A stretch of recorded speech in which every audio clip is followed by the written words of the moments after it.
Hey guys, what's up? This is Roth here with Joey today to talk about last night's Breaking Bad. Eric, thanks for having me. Yeah, welcome, Joey. Eric Appreciate is out it. of the country, so doing nefarious things, I'm sure. Well, he's mostly running drugs. Right, that's what I mean. For us. Fitting. In our meth lab. Listen, let's talk about this big episode last night. Lots of things to discuss, but I'm going to dive right in and talk about the biggest event, the showdown right there at the OK Meth Corral.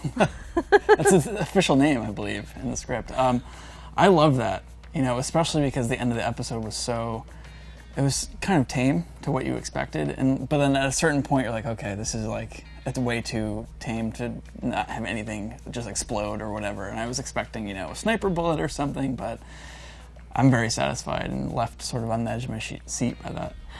It's interesting because a lot of people are saying that they could have been happy with that, with sort of the arrest, Walt's arrest, as being the culmination of the series in general. Like, you saw that look of delight. I knew it was going nowhere good when Jesse was happy. Right. When you saw that look of delight on Jesse's face, he's just not allowed to be happy.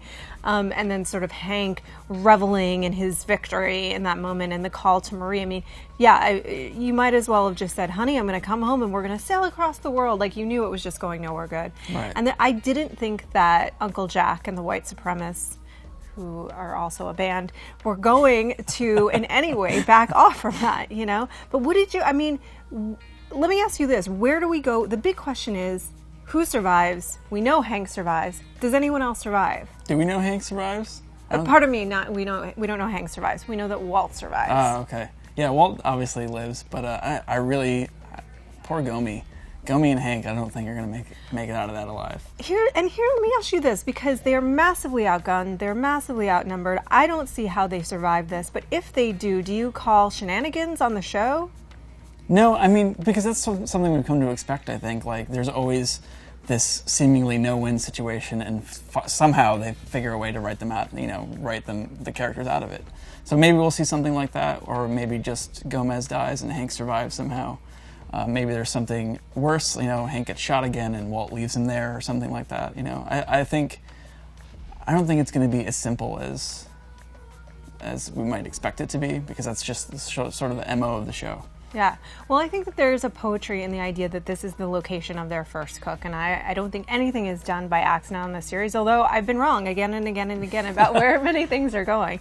But I feel like we're not going to get done with the series without a final cook between Jesse and Walt. That I feel like probably where we're going is that Uncle Jack is going to somehow get them and force them to cook for him. Walt escapes, he comes back. I don't know the details anymore. I'm so last week. That's why the show's so amazing. You can't figure it out.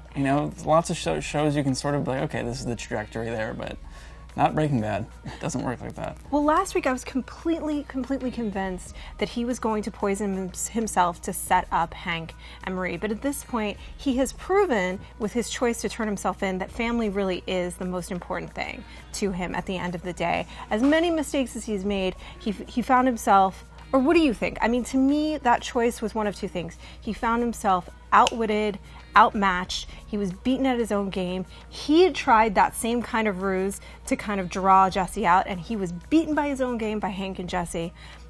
Did he surrender because he knew he couldn't win, or did he surrender because he really is unwilling to kill Hank? I think he surrendered because he knew he couldn't win, but I also think, him calling off Uncle Jack when he realizes that Hank was coming was, indicative that family is important to him, regardless of all the terrible things that he's done. Maybe he started out doing this for his family, got a little carried away, and now is sort of reeling it back in. Maybe he, is feeling regret now that he knows he's going to die from the cancer or whatever. But I don't know. Do you think that redeems him at all, or that sets him on the path to redemption? That's a really interesting question, and I had that too. I thought, does this give us any kind of sympathy for the devil at this late in game, that he ultimately does have a boundary somewhere, kind of, right? I think it doesn't undo anything. I think it says a lot about the series and the complexity of this character, that we really don't know where his moral compass is all the time. I don't think he knows. But I think it says a lot about the series that somebody like Huel and his sort of crying breakdown at the idea that Jesse had been killed was so emotional, and that in this world, this man is somewhat of an innocent, because everyone is so corrupt, and Huel's not an innocent. But in comparison, he likes the Scrooge McDuck, though, so that makes him kind of innocent.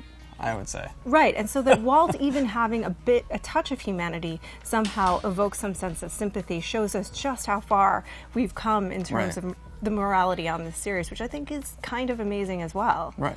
But at this point, it looks like the showdown will be the white supremacist and Walt. Walter White versus the white supremacist. At the end of the day, what do you think? I mean, you had an interesting theory, we were talking off camera before, that maybe they take him to cook, and that's when we see him in those future flash forwards earlier in the season. Maybe that's where he escaped from, and he's sort of either out for revenge or, you know, avenging his family that they killed or something. But I think it's a very interesting theory. I still think that the poison could still be for him.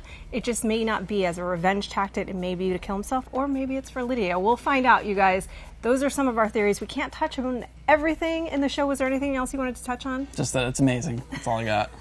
But we want to hear some of your favorite moments, some of your theories below. I am left flabbergasted. Last week, I really thought I knew where things were going. I got no idea.